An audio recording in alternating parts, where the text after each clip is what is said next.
Hello spicy riders, శ్రీకారం రుచులకు స్వాగతం.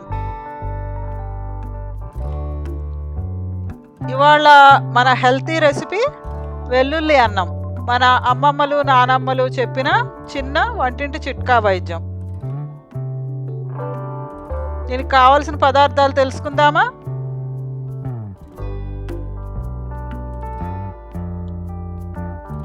ఆరు వెల్లుల్లి రెబ్బలు,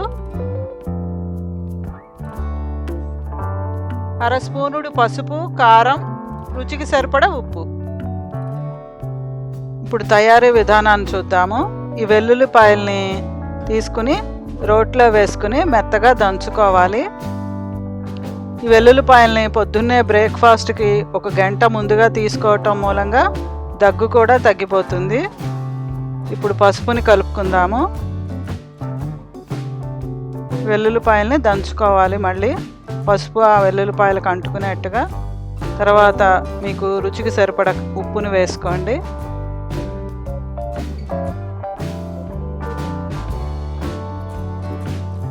ఇప్పుడు కారాన్ని కూడా కలుపుకుందాము.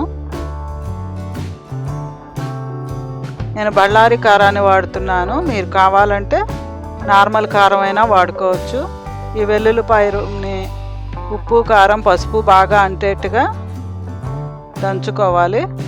ఈ వెల్లుల్లి కారాన్ని రోలు అందుబాటులో లేని వాళ్ళు మిక్సీలో కూడా గ్రైండ్ చేసుకోవచ్చు. చూసారు కదా, మనకి వెల్లుల్లి కారం మెత్తగా దంచుకుని రెడీ చేసుకున్నాము.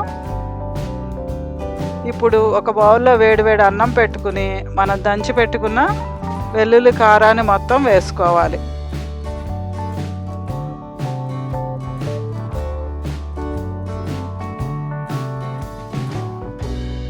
ఒక స్పూను నెయ్యిని కూడా వేసుకొని ఈ వెల్లుల్లి కారం, నెయ్యి అన్నం అంతా కలిసేట్టుగా కలియబెట్టుకోవాలి.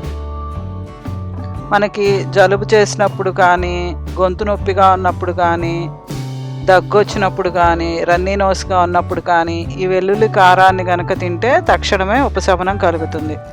ఇది చాలా ఘాటుగా ఉంటుంది కాబట్టి పిల్లలు తినలేనప్పుడు ఎక్కువ అన్నంలో తక్కువ వెల్లుల్లి కారాన్ని వేసి అవసరమైతే ఇంకొక స్పూనుడు నెయ్యి యాడ్ చేసి పిల్లలకి తినిపించవచ్చు. చూసారా, మనకి మన వెల్లుల్లి కారం వేడివేడి అన్నంతో సహా రెడీ అయిపోయింది.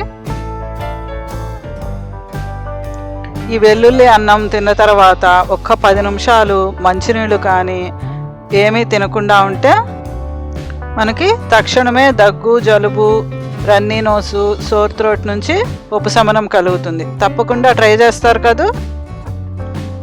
మీకు ఈ రెసిపీ నచ్చితే లైక్ చేయండి, షేర్ చేయండి, కామెంట్ చేయండి, కానీ సబ్స్క్రైబ్ చేయటం మాత్రం మర్చిపోకండి. Thank you for watching spice riders. I will be back with another spicy video.